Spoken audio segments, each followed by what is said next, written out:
Justin Fields appeared to impress Kyle Shanahan at his second pro day, but is that enough for him to go to the 49ers at 3? All that and more today on the Dynasty Newsletter. I'm your host, Adam Wilde, joined by my co-host, Chris Allen. Chris, let's talk about who was in attendance at Justin Fields' pro day. I can show you who's in attendance at his pro day. Yeah, I mean, hold on. Let me share my screen because I mean we have to talk about this like real quick. Here, show the folks my screen. That's who is in attendance, right there. I mean, hang that picture in the Louvre, man. That's it. So what did DraftKings Sportsbook do after this picture? Look at that picture. I mean, if you can't just look at the happiness on that man's face. I mean, on both of them. Kyle happy, Justin happy. I mean, it's the match made in heaven. It's the match that we all wanted to see. And now with the betting markets flipping, I mean, what was that reported just earlier today? Connor Allen over on Twitter at Connor Allen and working over there at 4for4. And a few other folks were noting that the DK Sportsbook or most of the sports betting markets have already flipped on Mac Jones at 3, putting a lot of folks in, something of a bind, considering a lot of bets had already been placed on Mac Jones going there at 3. So I'm happy to see the buzz or like the tide turning. I mean, we talked last week about San Francisco and just how it could be just this colossal mistake if they wind up trading up in order to take Mac Jones. I mean, but we both agreed, right, that regardless of who they take, if it is Jones, if it is Fields, it's a leg up from Jimmy Garoppolo. Agreed. So wheels up for the rest of the assets. And for folks that want to listen to our Adam's like 5-minute rant on Justin Fields and then our banter back and forth on the topic, go back and check out last week's show.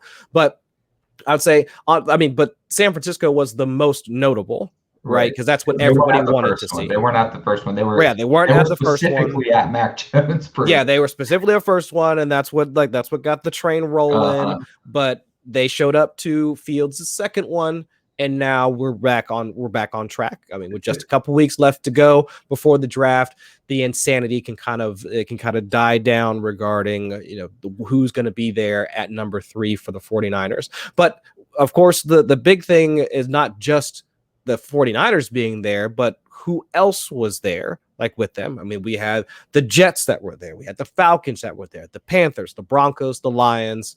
Am I missing anybody? It's kind of weird. The Patriots. Yes. There. Patriots picking at 15. Yeah, so I'm really interested to see now all this interest like in such a prospect. I mean, and not to say that Fields isn't worthy of the interest. That's not the thing. But it's those specific teams that are there, right? Right. I mean, the Patriots, who a lot of folks are already assuming are going to move on from Cam Newton after this season, or maybe over the next couple of seasons. We'll see like how long his health is going to last. But I mean, the Lions after the Jared Goff trade, the Broncos, since they're kicking it with Drew Lock. I mean, a lot of folks are ready for them to move on. The Panthers, they've already traded for Sam. Adam, like where are you at with all this? Because I'm saying that this is really interesting, man. It's really interesting to see like who now wants to get in on this Justin Fields hype train. Yeah, we've got to jump to the point because there's people chomping at the bits, and who care? Well, you should care, and this is the reason why. These are all top 10 teams except the Patriots, who have been at basically every quarterback's pro day, meaning they're trying to trade to the top 10. So you have Casserly today mocking Justin Fields to the Steelers. How on earth does Justin Fields get to the Steelers when the only teams going to his pro day are top 10 teams, plus the Patriots at 15, who have already expressed interest in being a top 10 team? So the point is, for Dynasty, just be excited for Justin Fields because he's going top 10, period. Right. If it's available in any sports book that he's going top 10, take it. Justin Fields is going top 10, period. So let's talk about the teams that weren't there because that's kind of strange and it matters for Dynasty. Eagles weren't there. Probably good for Jalen Hurts. Free Jalen Hurts right behind me. Right.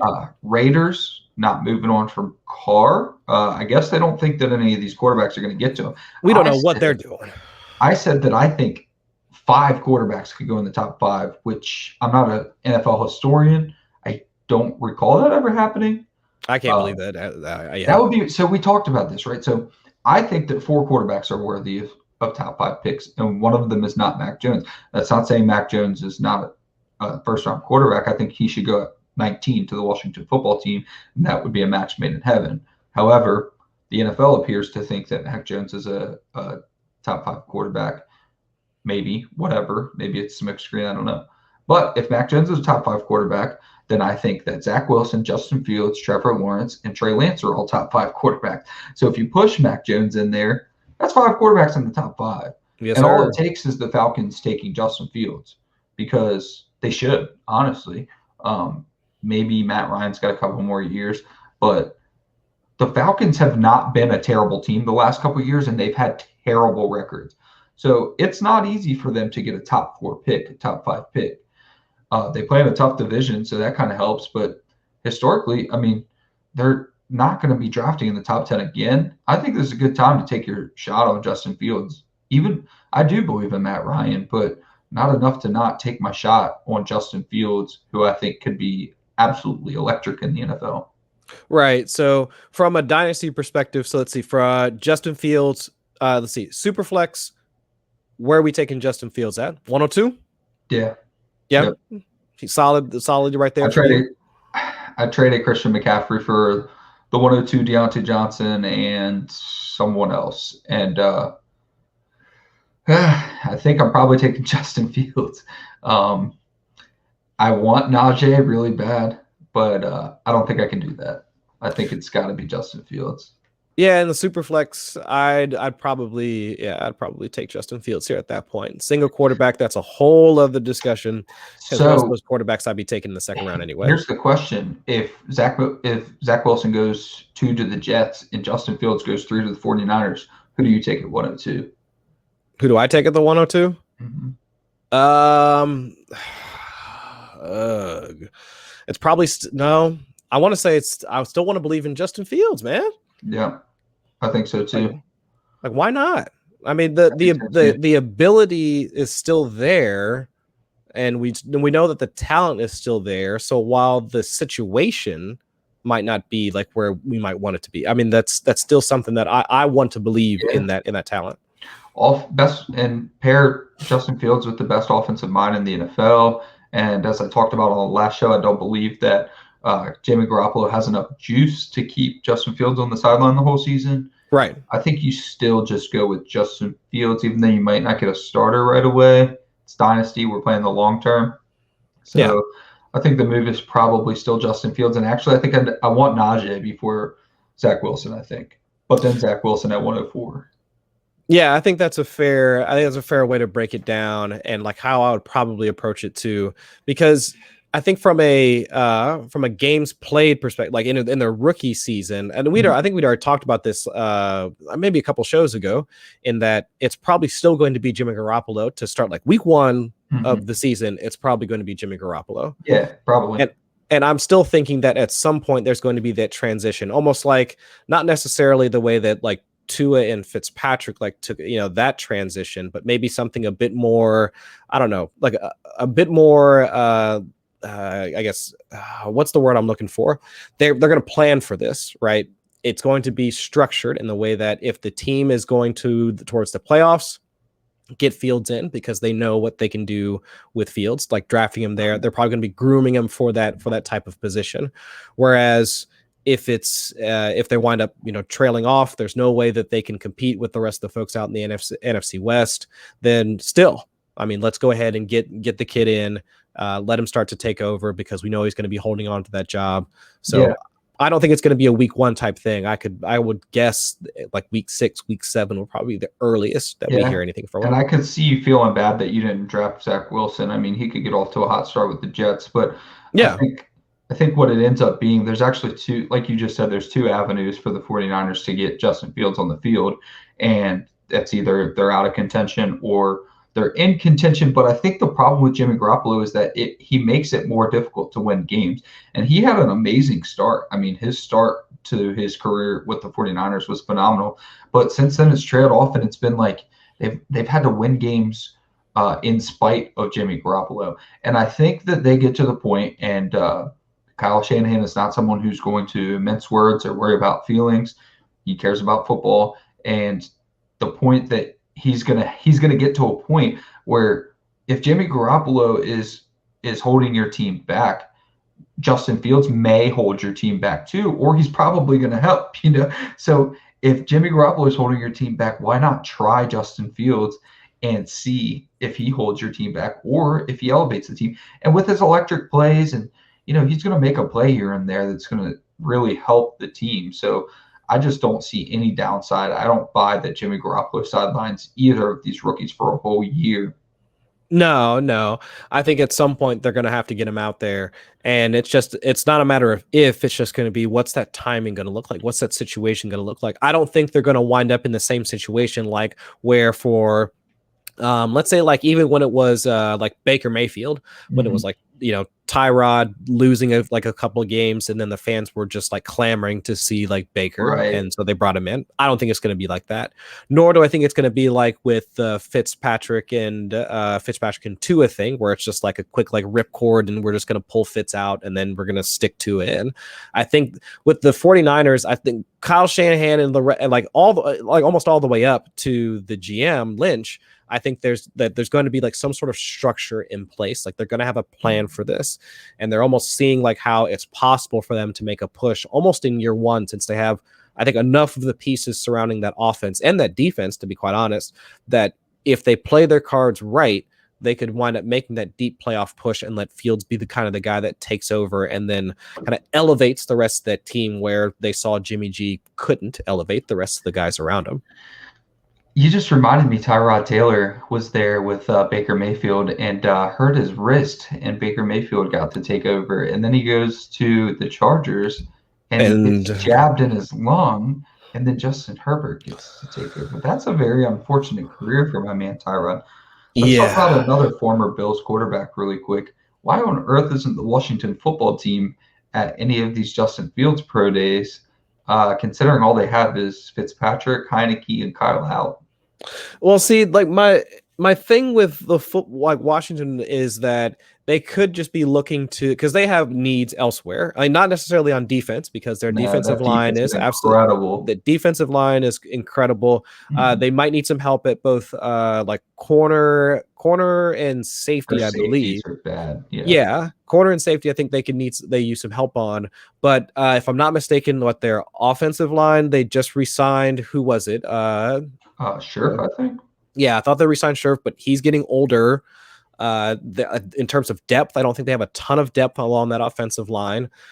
So I think there's still some key pieces that they could add along, like within their offense, and then they could just be looking for that right quarterback to kind of drop into that system, almost in the same way that you can see how the Panthers are trying to make at least enough room so that if they do find that the right quarterback, let's say if Deshaun Watson were to become available given his current situation, then they would just immediately drop a quarterback in behind a decent system already put in place. So I see kind of the, I don't know, if you squint, you can kind of see what Washington is trying to do, but I don't know if they'll have if the timing will be right, because they only have, so much time with their offensive line, like key pieces on the offensive line.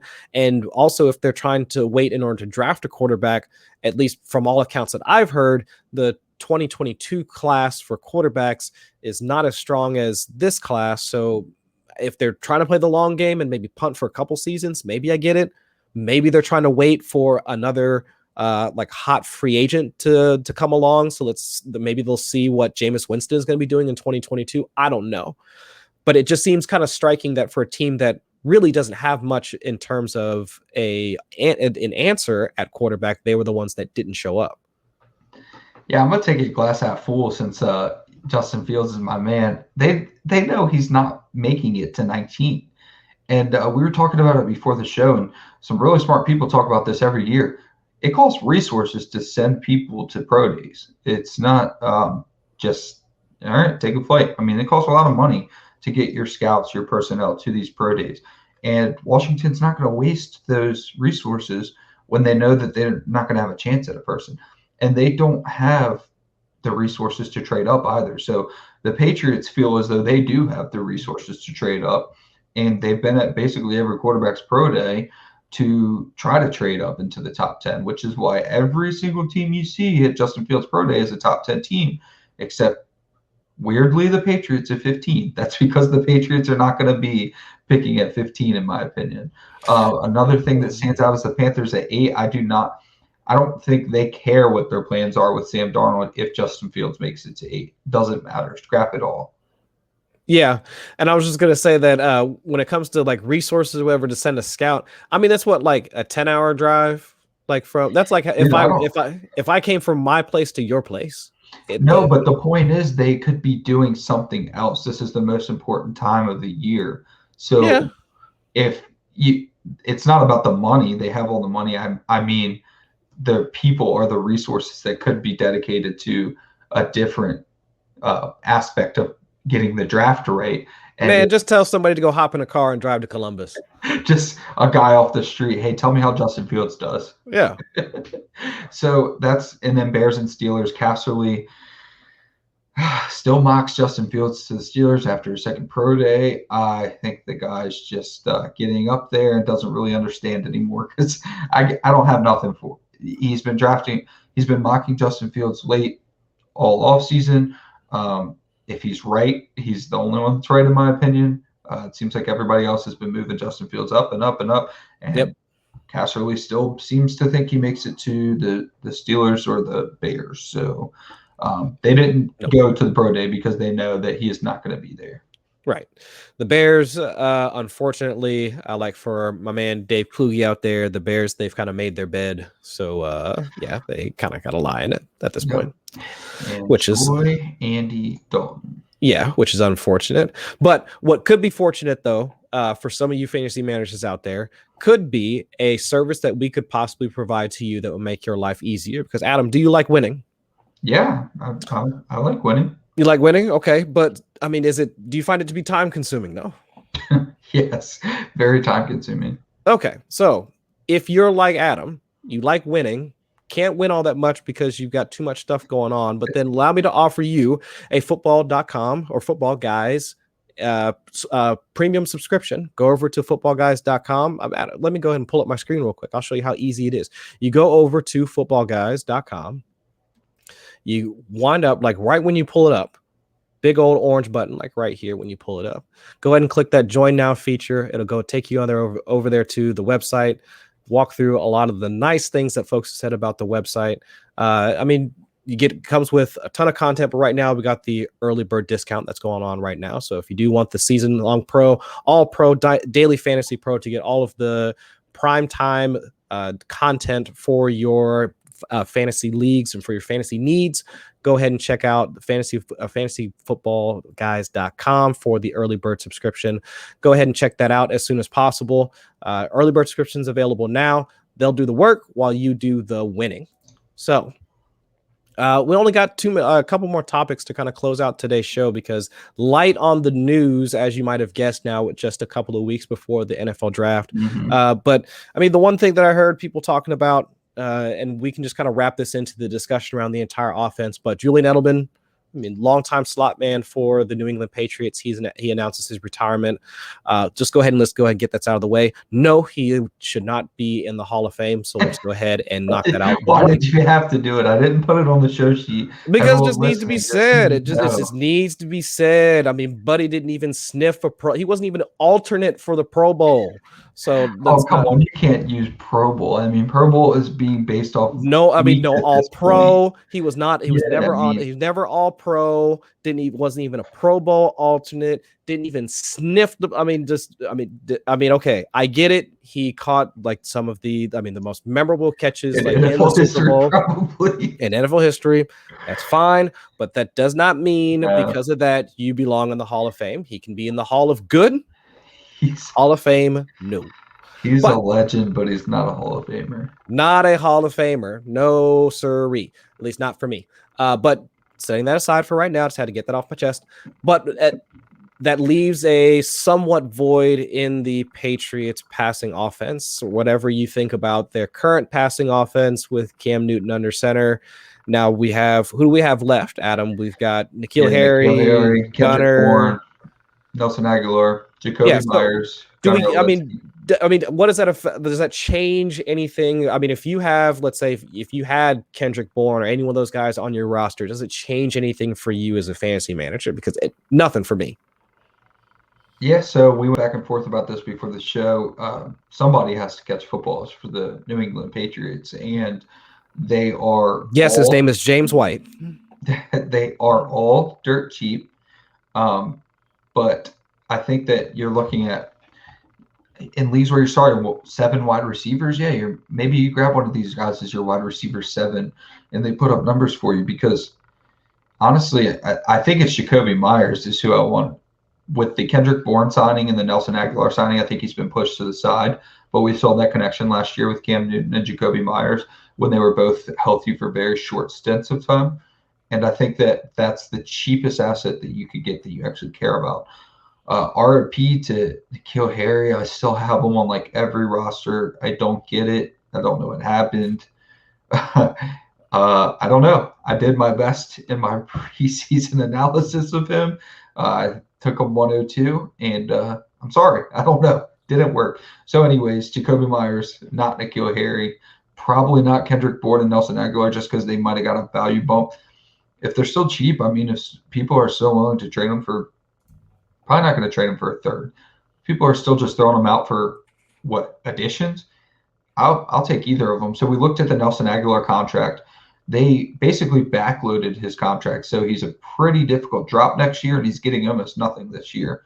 Like you said before the show, that's attested to the cap situation. So Kendrick Bourne's probably going to be on the team next year. Nelson Aguilar, I think, got a 3-year.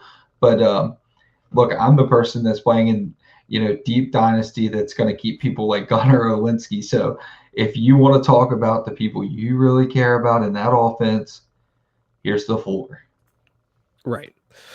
I mean, because that's my problem with the entire offense, and this could be poor process. So somebody come yell at me if this is an awful way of looking at it, because if we're looking at what the Patriots did in 2020, still keeping most of the same personnel in place, and now on top of that, they add in Jonnu Smith and Hunter Henry. What's to say that they're still not going to pass at the same rates that they're going to in 2021? So that's my concern with this whole thing, and that's why it just doesn't move the needle.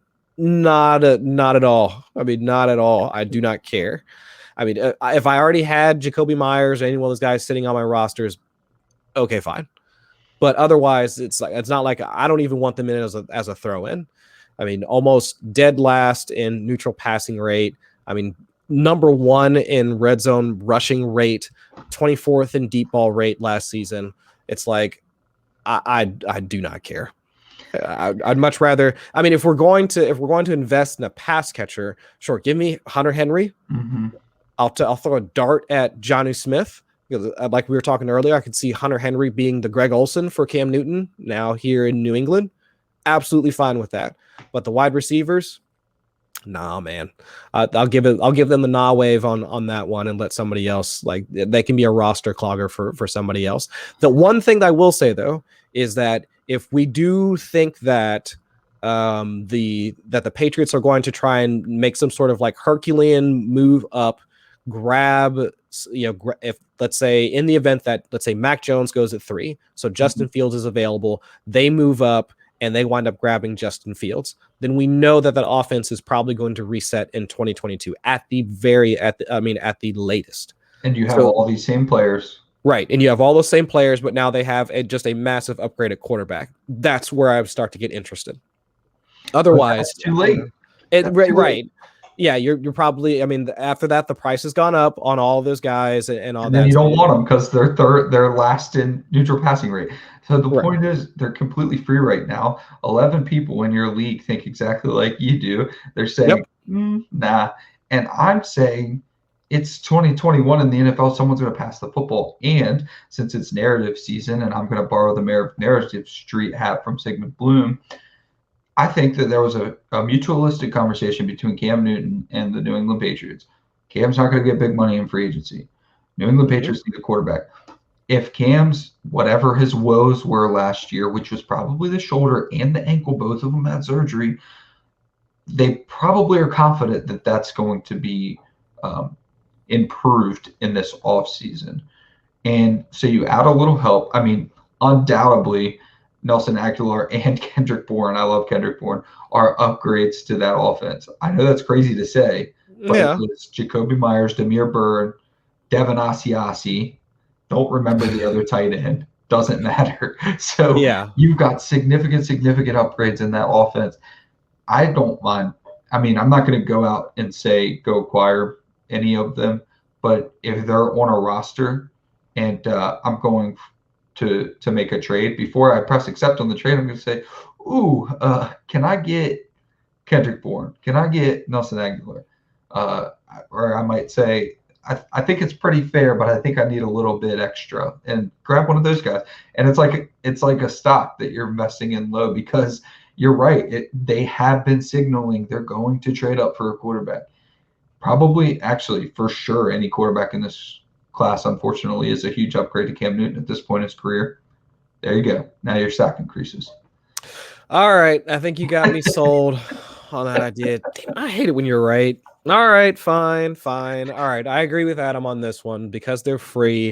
And it's entirely possible that any one of those guys can just become, they can just be Dogecoin at this point. Like, exactly. Worth absolutely Great nothing. Analysis. Yeah, absolutely worth absolutely nothing.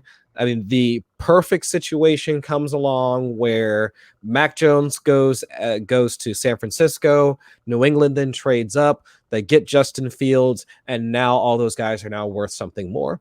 Yep. I can buy in on that. I just dropped a lot of Mac Hollins from my roster, so I'm telling you can roster one of these guys. Yep, that's not the worst idea. I do agree with Adam on that one. Now, if that doesn't happen, then all bets are off. It didn't matter because you were going to make the trade anyways. Yeah. So it does make some sense to go ahead and add those guys to the back end of deals in order to pick them up. Or if they're on your waiver wire, go ahead and pick them up now. Yeah. I mean, in some leagues, it's entirely possible to find a guy like Kendrick Bourne sitting on the waiver wire. I've had Kendrick Bourne on my rosters for years. I always say because he helped me one time in preseason DFS. Oh, he was a DFS. Yeah, he was DFS, preseason DFS god. Him and Aldrick Robinson. Yep. Yeah. Yep. Yeah, both those guys. Right. So we have one more signing that happened, and some people care about this a lot. Some people think it doesn't matter at all. James Conner signs a 1-year, $1.75 million deal with the Arizona Cardinals. I think that Chase Edmonds' season is still in full effect. I think you were a fool if you thought that Chase Edmonds was going to be a bell cow back in 2021. I've talked about this many times. The bell cow back roll doesn't just happen upon people. And people bring up James Robinson every time I say that. Okay, but he was incredible. So, yes, he was undrafted. I get that. But then he played incredible, and that's why he had a bell cow role. Not to mention Armstrong was severely ill with COVID. Reichwell Armstead was severely ill with COVID, so that didn't help anything anyways. So the point being, 4 or 5 people have bell cow status. If you really, really, really thought that Chase Edmonds was going to have bell cow status, I don't know what to tell you. So if you were invested in Chase Edmonds and James Conner comes along, if you're not invested anymore, doesn't make any sense to me, because you shouldn't have thought that Chase Edmonds was going to have the whole situation to himself anyways. And as a matter of fact, hopefully James Conner deters the Arizona Cardinals from drafting a running back, potentially early day 2. And then that would have really crushed Chase Edmonds. If you want to talk about James Conner hurting Chase Edmonds, try Javonte Williams or maybe ETN, but ETN probably goes too early. That'll really hurt Chase Edmonds. Yeah, stranger things have happened, and who knows if the GM, whoever winds up making the pick, if they're him, the GM and Kingsbury are not in sync, could they draft a running back at 16? God, I hope not. But I don't think so. But either way, I really hope that folks didn't look at they didn't forget what Chase Edmonds looks like or what he profiles as, and that just because they got rid of Kenyon Drake, that would immediately slot him in to be the bell cow role. The dude's 5'9". Yeah, he's 200 pounds. He's incredible on a per touch basis. He's still going to be very, very good for fantasy. He just was never going to be the primary ball carrier. No, he never profiled as one. Even when he came out of college, he never profiled as one. So I don't understand why folks were really jumping to that conclusion.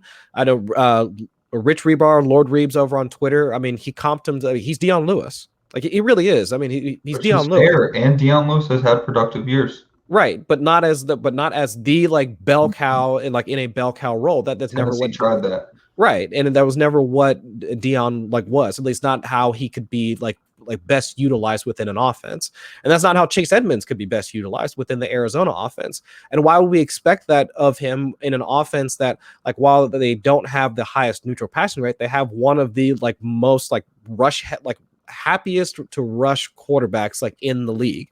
I mean, Kyler Murray, I think he was either first or second in rushing touchdowns for all quarterbacks last season, first or second in all in rush attempts, or maybe third behind like Lamar, Cam, and then it was Kyler.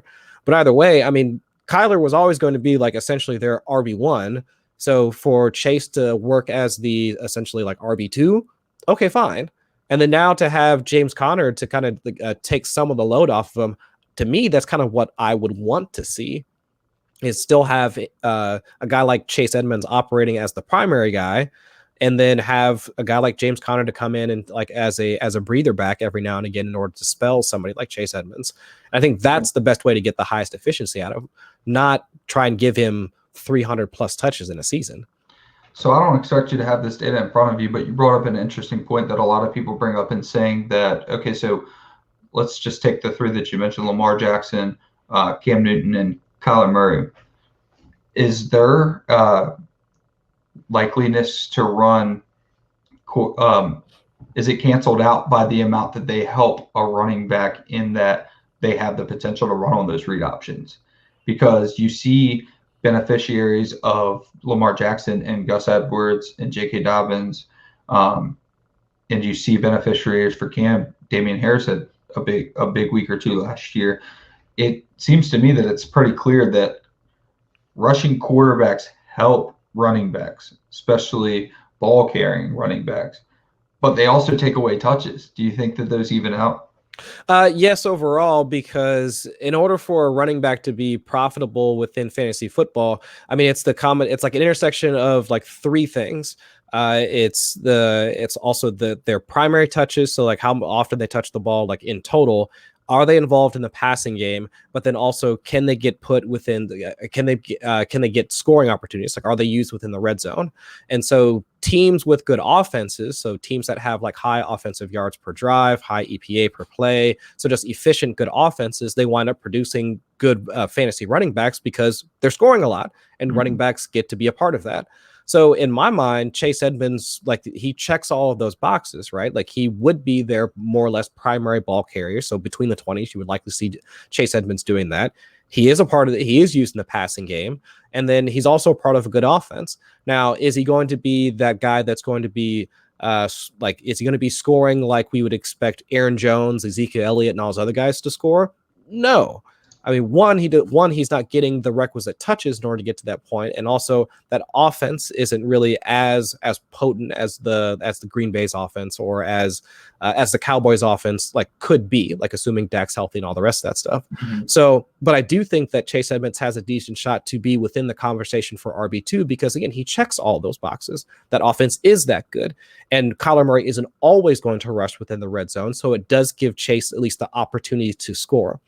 Because I want to say, at least over the past couple of seasons, the running backs that have been in the top 12 in terms of fantasy scoring, they've also had like the most touchdowns within their position. So we need them to score touchdowns. Yes, like we need touchdowns. So if you're telling me that Chase Edmonds is at least going to be on the field with Kyler Murray, I understand that, but at least he's going to be on the field, like while they're within the 20 or within the 10-yard line, then sure. I will sign up for that all day, regardless of who winds up taking the ball afterwards. If it's Kyler Murray, okay, fine, but it's not going to be him all the time.